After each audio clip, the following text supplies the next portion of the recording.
That friend who hugged you at your lowest moment was taking notes. The one who said, "I got you, I will always be here for you." They were the first to disappear when you actually needed them.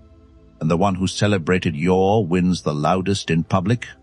That same night, they were whispering your name in the wrong rooms, planting seeds of doubt about you in the minds of people you have not even met yet. You were not destroyed by your enemies. You were never betrayed by the people who hated you openly. The people who hurt you the most knew your name. They knew your fears. They knew your secrets. They sat at your table. They showed up at your lowest moments. They called themselves your friends. And that is not a coincidence. That is a pattern that has repeated itself across every culture, every generation, every century. Machiavelli saw it. The Stoics warned about it.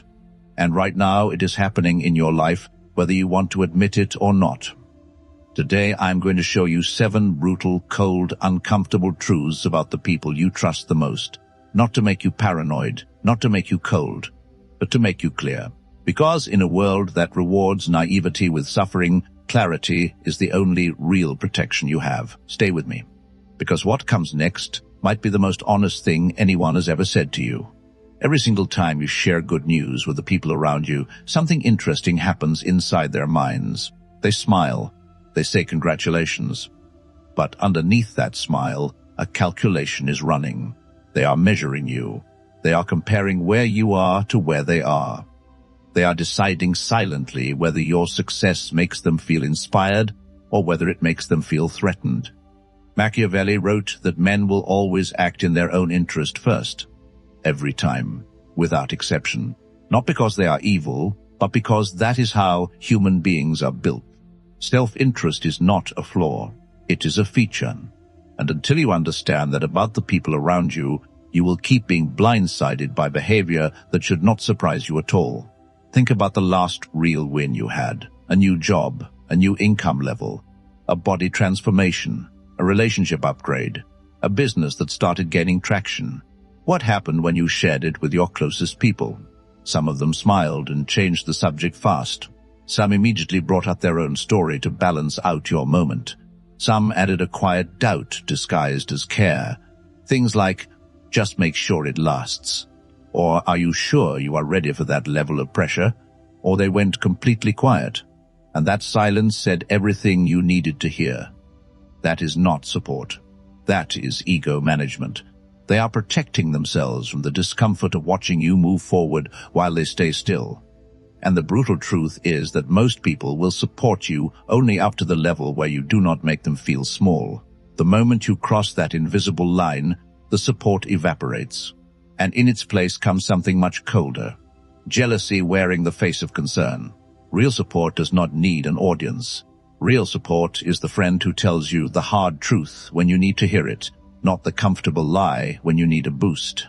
It is the person who shows up without being asked, who pushes you when you are slipping, who stays consistent whether you are winning or completely falling apart. That person exists.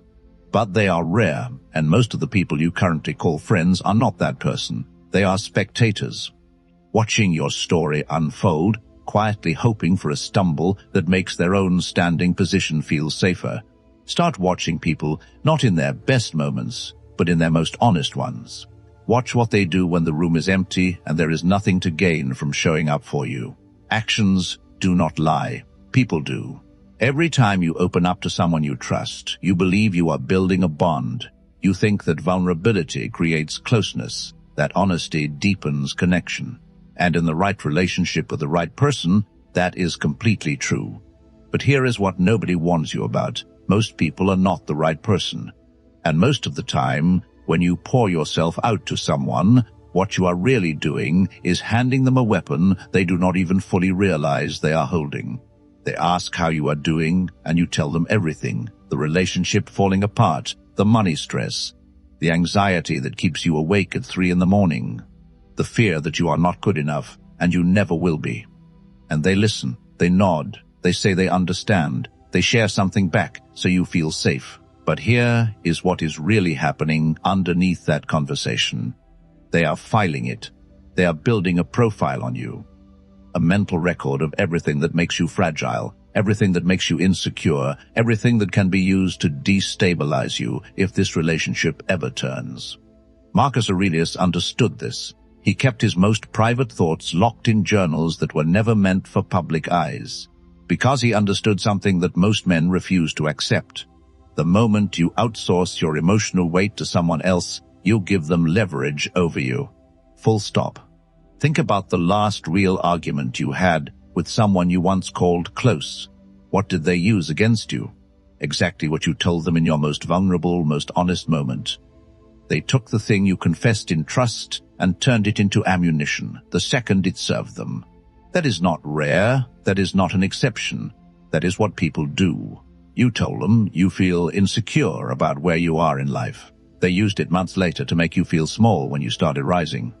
You told them about something painful from your past. They referenced it in front of others as a joke, but the joke was really a reminder that they still hold that piece of you. You told them your deepest fear, and in a moment of conflict, they aimed directly at it.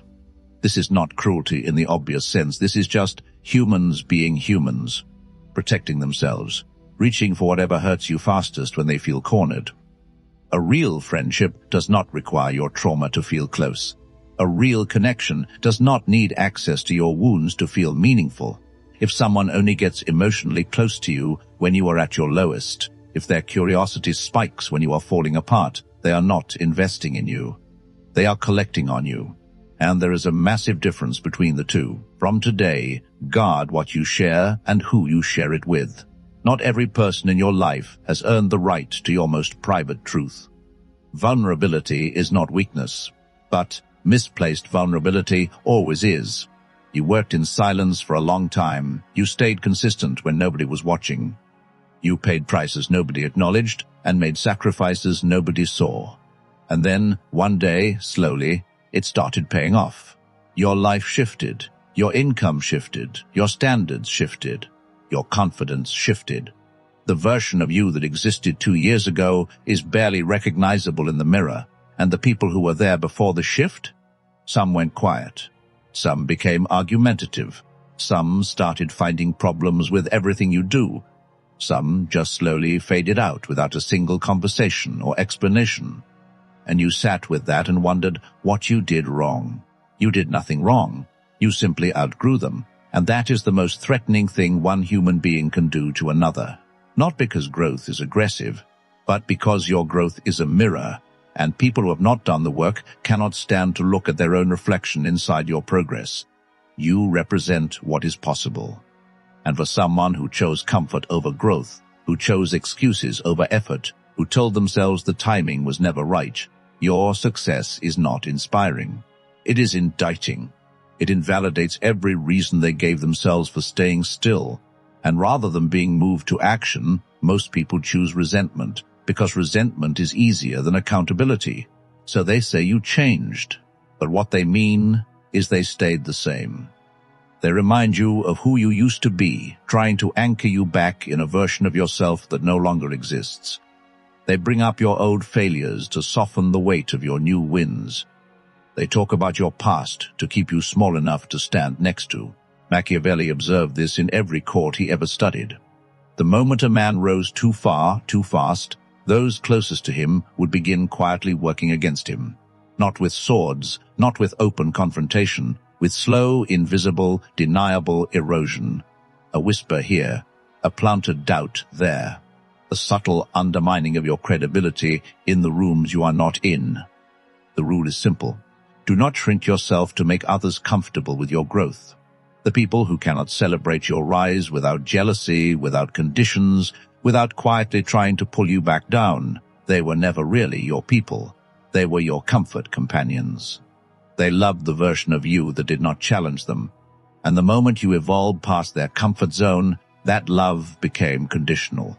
And conditional love is not love. It is a transaction with an expiration date. Rise anyway. Rise without announcement. Rise without asking for permission. And let the falling away of people who cannot keep pace be the confirmation that you are moving in exactly the right direction. Here is something that nobody says out loud. Loyal people are the easiest people to manipulate. And the wrong people in your life have known this about you for a long time. Because loyalty means you stay when things get hard. Loyalty means you give more than you receive without complaining. Loyalty means you forgive faster than you should and stay longer than you should and extend grace to people who have already shown you who they are. And the people around you have learned, maybe without even consciously trying, that your loyalty can be relied upon, that if they treat you right occasionally, you will absorb anything the rest of the time. Machiavelli wrote that the prince who was too loyal to his advisors was always the first one to be betrayed, not because loyalty is weakness in itself, but because misplaced loyalty signals that someone knows exactly how far they can push you before you break, and they will push to that edge every single time. Think about who has broken promises to you repeatedly, who has disappeared exactly when you needed them and reappeared the moment their own need arose, who has used your kindness as a revolving door, coming back again and again, not because they value you, but because they value what you give them. And ask yourself honestly, why have you kept extending trust to someone who has shown you over and over that they do not honor it? Because walking away feels like failure. Because you were taught that staying loyal is the highest form of character. Because you have invested enough in that relationship that leaving feels like losing everything you put in. But here is the cold truth. Staying in a dying relationship out of loyalty to what it used to be is not strength. It is sunk cost. And the longer you stay, the more of yourself you spend on something that gives nothing back. Loyalty is not a gift you give freely to everyone who enters your life. It is a rare currency. It should be earned slowly, through consistent action over real time. Not through charm, not through grand gestures, not through promises, through proof, through patterns, through showing up the same way on a Tuesday afternoon when nothing is at stake, as they do when everything is. Be observant, not paranoid, not closed off, just clear. Watch what people do across time, not just in isolated moments. Anyone can be kind once. Anyone can show up when the stakes are high and everyone is watching. What reveals character is what someone does when the moment is ordinary and there is nothing to gain from being good to you. You know this type of person. You have met them. You might have one in your life right now. When they need something, they are suddenly your closest friend. The messages come faster. The energy shifts. They become warmer, more available, more present than they have been in months. And if you are not paying attention, you mistake it for growth in the relationship. You think something finally clicked between you two. Then they get what they needed. Money, advice, an introduction, emotional support, access to someone in your network. And just like that, gone. Cold. Back to one-word replies and long delays, and that familiar sense that you are the only one trying. Seneca wrote about this distinction clearly. He separated the people who befriend you for utility from the people who befriend you for who you are, and his conclusion was sobering. The first kind is far more common than anyone wants to admit, and the way to identify them is not complicated. Watch how they treat you when you have absolutely nothing to offer them. That is who they are. Everything else is a performance. A friend who only appears in their own season of need is not a friend. They are a manager, and you are a resource on their list. They call you not because they want to know you, but because they need something from you. And the moment that need is met, your number goes back to the bottom of their priority list until the next time something comes up.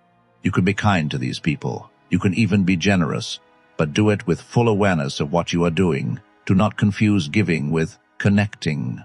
Do not mistake their warmth in moments of need for genuine care.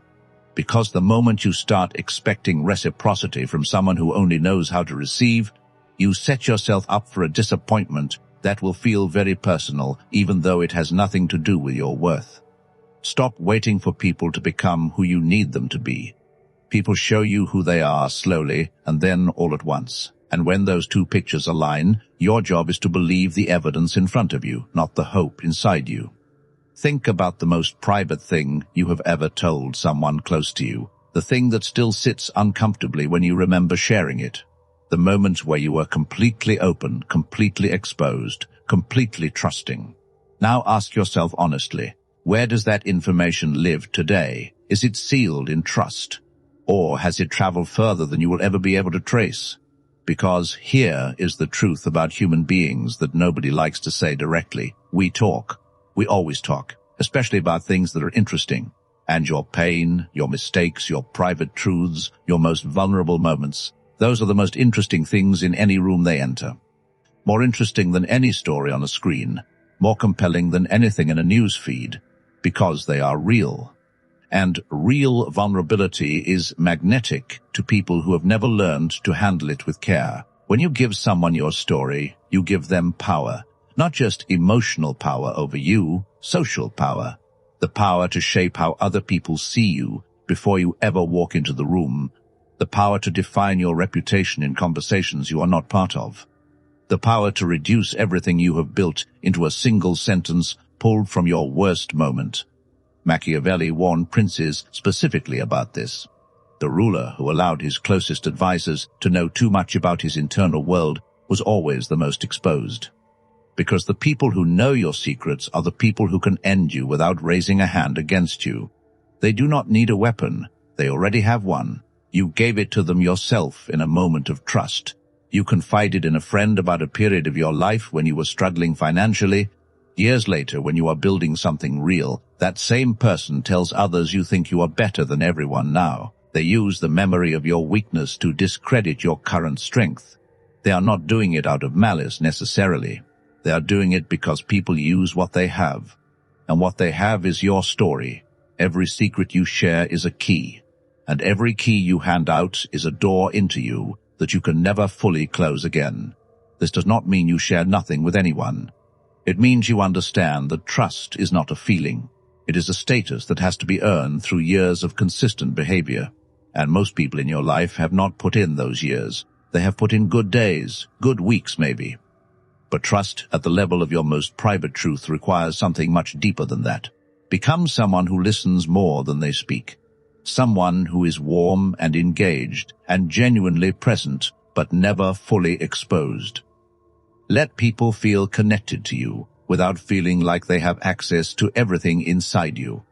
That balance is not coldness. That balance is power. This last one is the hardest.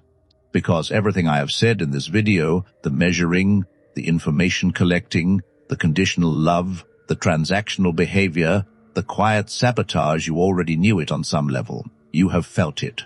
You have had the gut feeling. You have seen the signs and read them correctly in the back of your mind, even while the front of your mind was busy making excuses, and you ignored it. You buried it.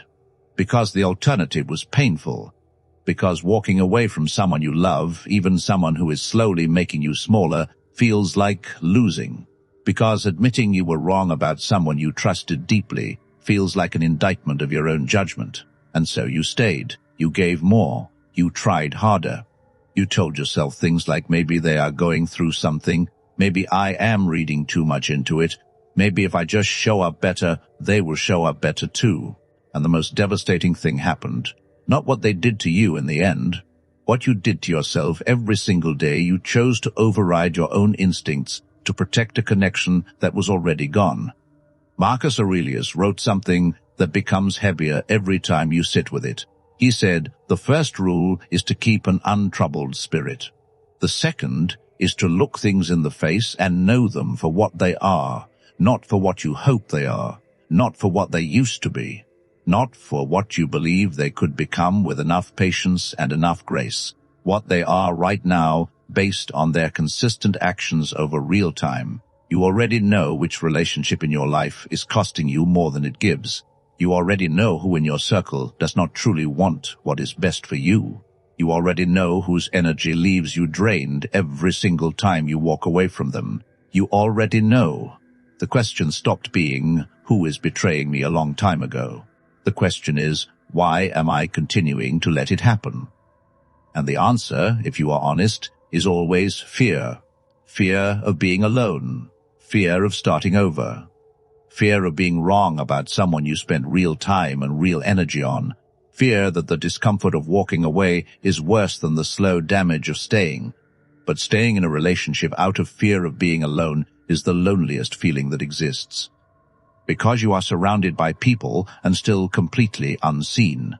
You are present and still invisible. You are giving and still empty.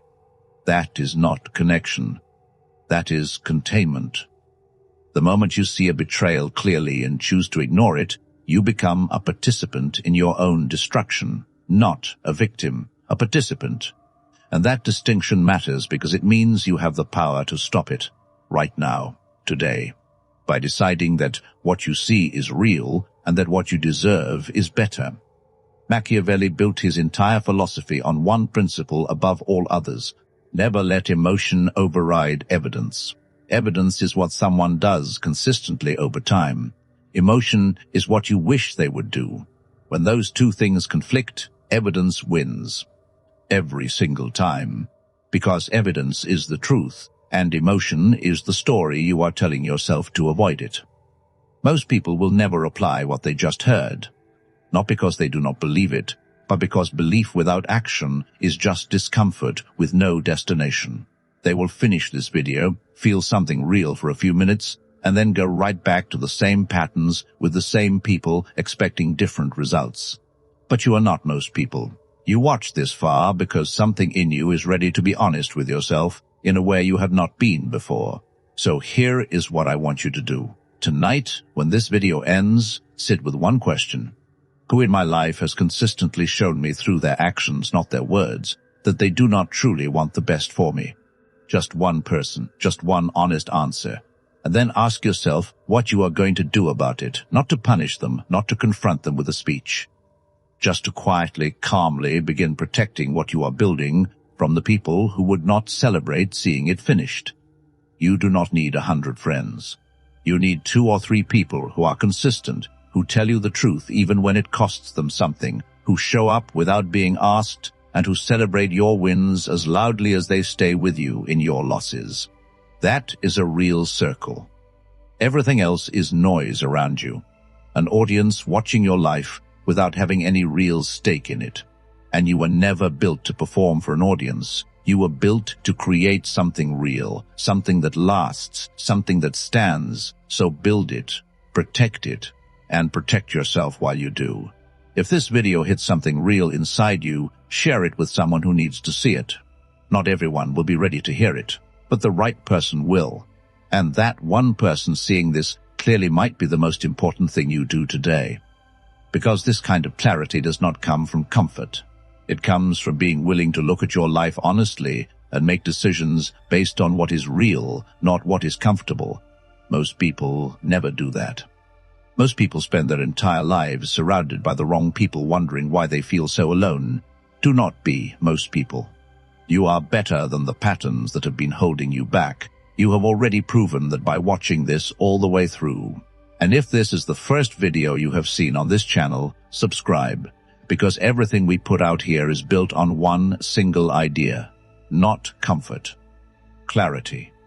And I will see you in the next one.